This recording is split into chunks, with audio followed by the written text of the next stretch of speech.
Well, after covering Alien Covenant the other day, I thought I'd do a video on the original Alien, something I can be a bit more positive about, because this is pretty much one of my favourite films of all time. The Alien trilogy is my favourite movie trilogy of all time. And it's always a bit of a toss-up between Alien and Aliens, much like with Terminator and Terminator 2, of which one is the best. But because I'm such a horror fan, the first movie in both those franchises always just edges forward to be number one for me, because I like the more horrific elements rather than the sequels that sort of go more into the action territory. Now, I was about 12 years old, I think, when I first saw Alien. I'd seen Aliens 2 or 3 years prior, and I saw that Alien was on TV, and decided to record it because I'd fallen in love with Aliens when I initially saw it when I was about 9. But then I recorded it and I watched it back, and I realised that this isn't the same movie, but it's got Sigourney Weaver and it's got the aliens, and I gradually pieced together that this was actually the first one and that the one I'd seen a couple of years prior was the sequel.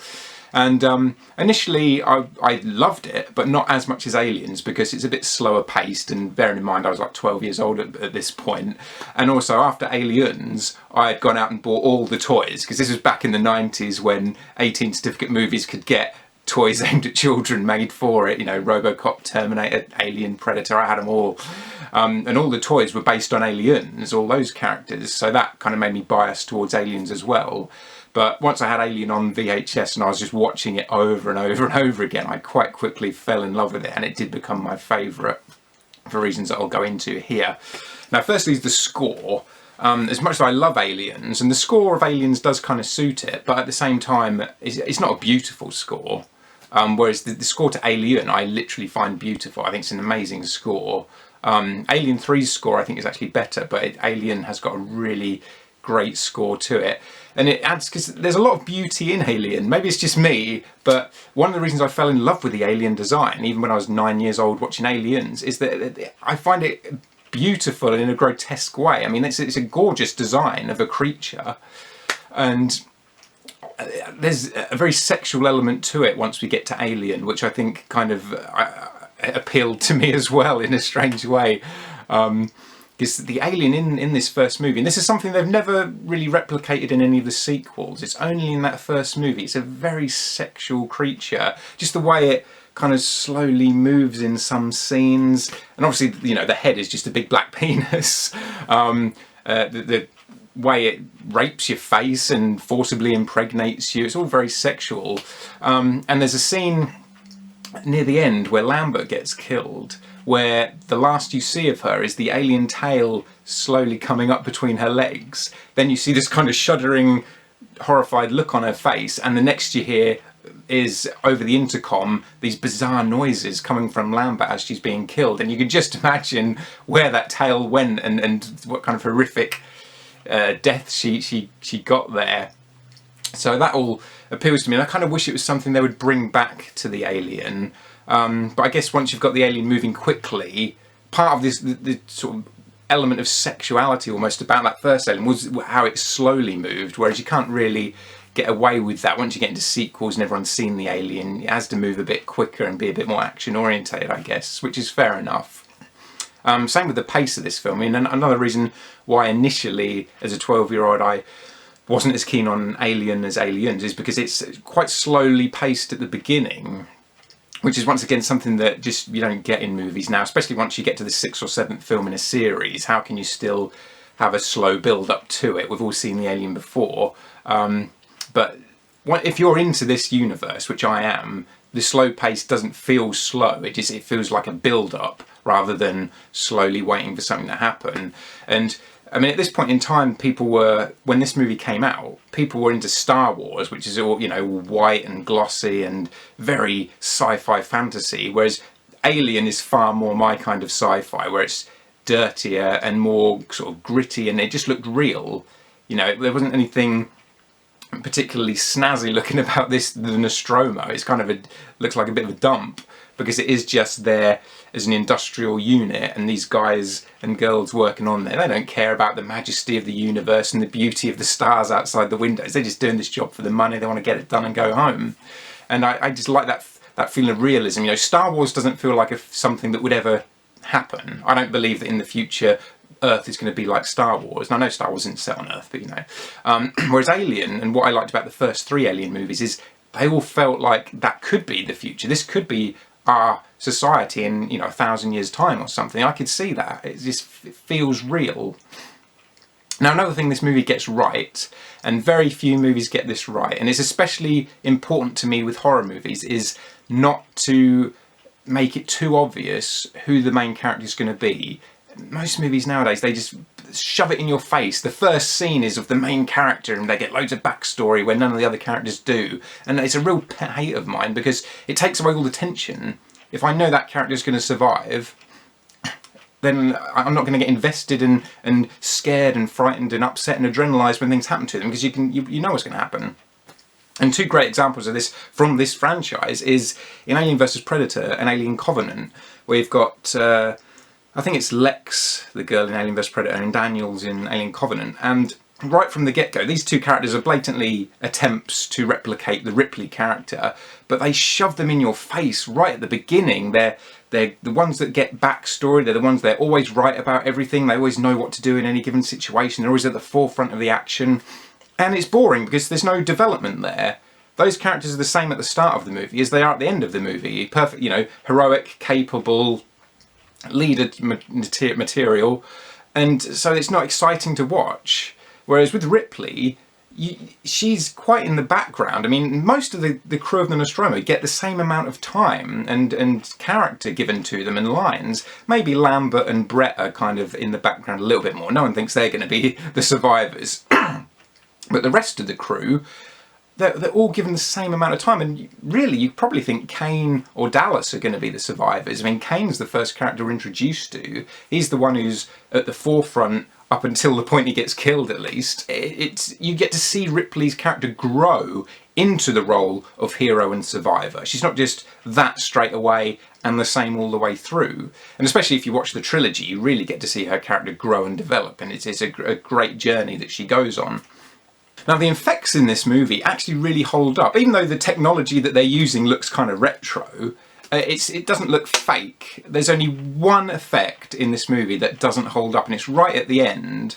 And it's when the alien gets blown out of the airlock, and it basically looks like a NECA action figure hanging on a bit of string out of the back of the ship. But other than that, every effect in this looks really good. Now, part of that's because they keep it in the shadows and they do a lot of close-up shots, which kind of works for keeping it mysterious and creepy. But it's much like RoboCop, where all the effects in that movie really hold up well, except for right at the end when Dick Jones's plasticine Mr. Tickle with the long arms kind of falls out the window. But everything else in this film really holds up. And I think it's one of the reasons why they should never remake this, because it's not just because it's a classic and a brilliant film, but what could you improve upon it? Even with special effects, there's nothing you can improve upon it.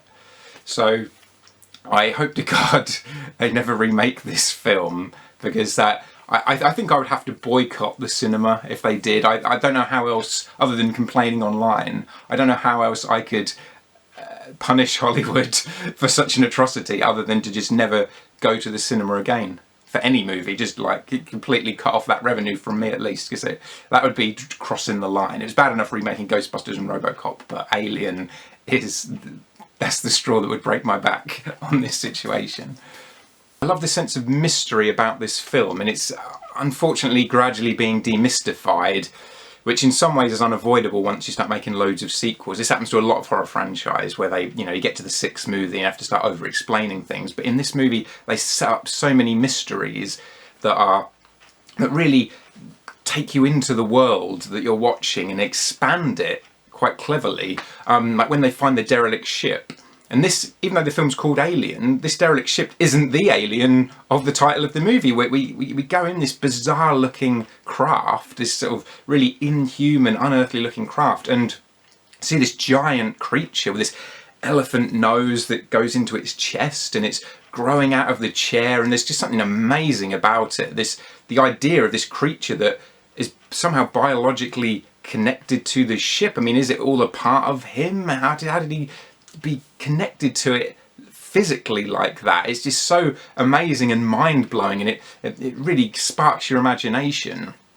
And then you see this hole in its chest, and there's further mystery, and it's a sense of foreboding as well, because obviously whatever happened to this ship, this space jockey ship, is going to happen to the crew of the Nostromo, and it sets that up nicely, that it's giving you a hint of what's to come. And they do this in quite a few decent horror movies, like The Thing, for instance, John Carpenter's Thing, where the crew of that station find the Swedish, I think it is, station, and they see all the destruction that's happened there, and it's showing us as the viewer what's to come.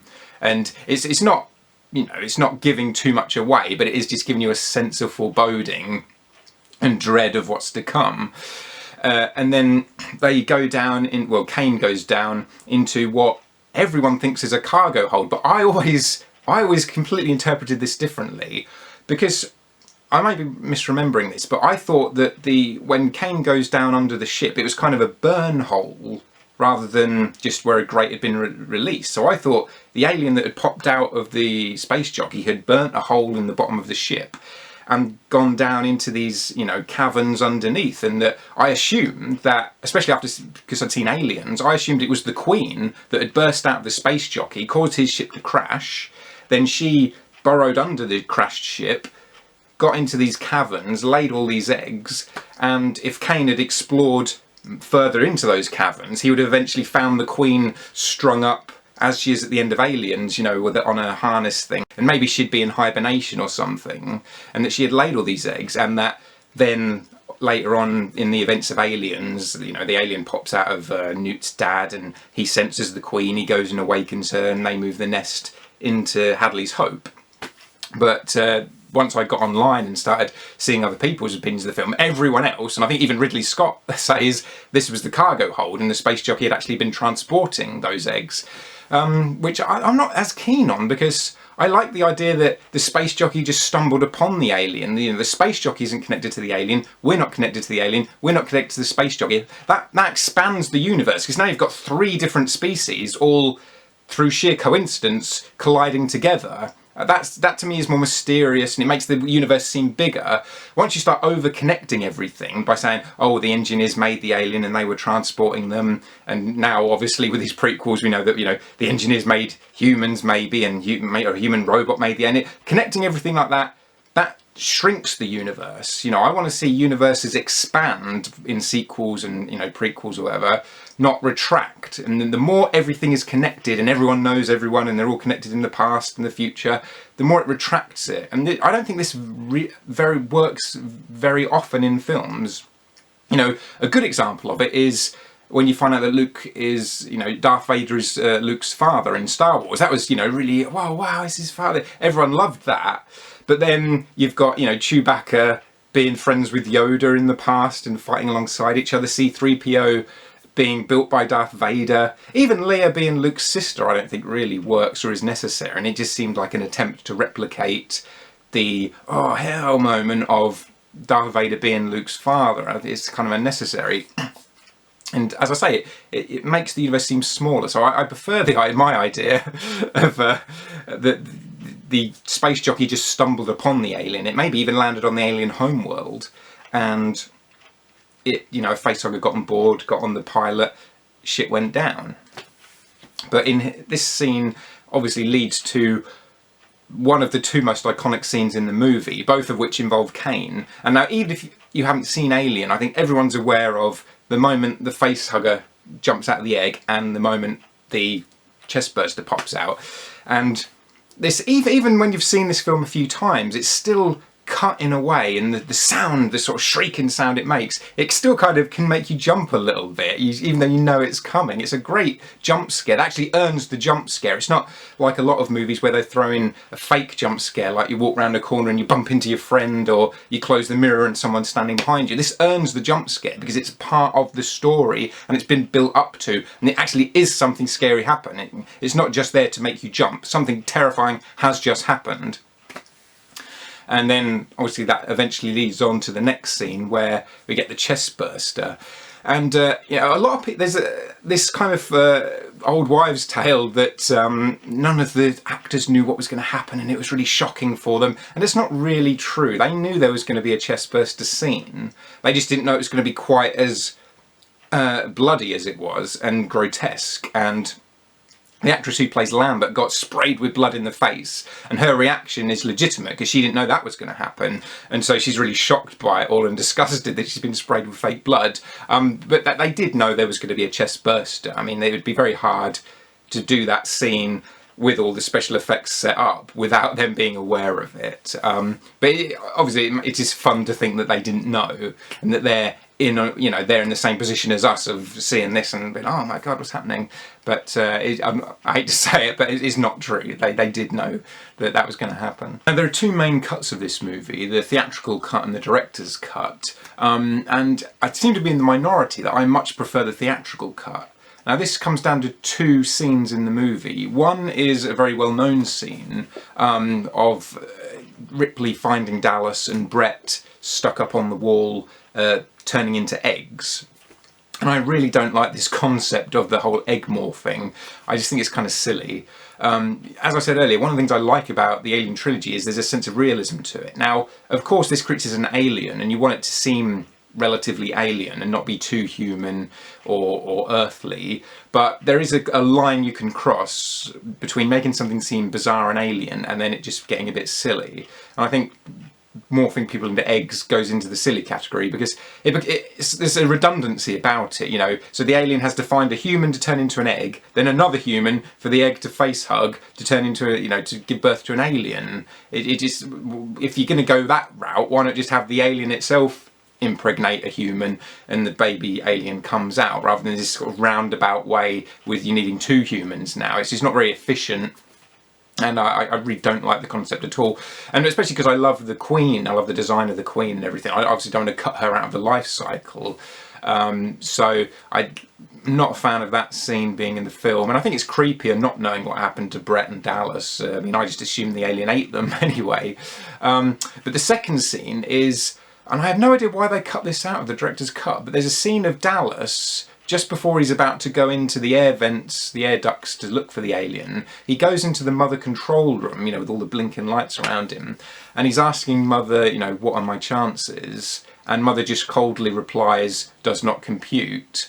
And I thought that was a great character moment for Dallas to show that he is afraid and that he's not sure what's going to happen here, and he's not confident that he or anyone else is going to survive. And I think it's a real shame to lose that moment.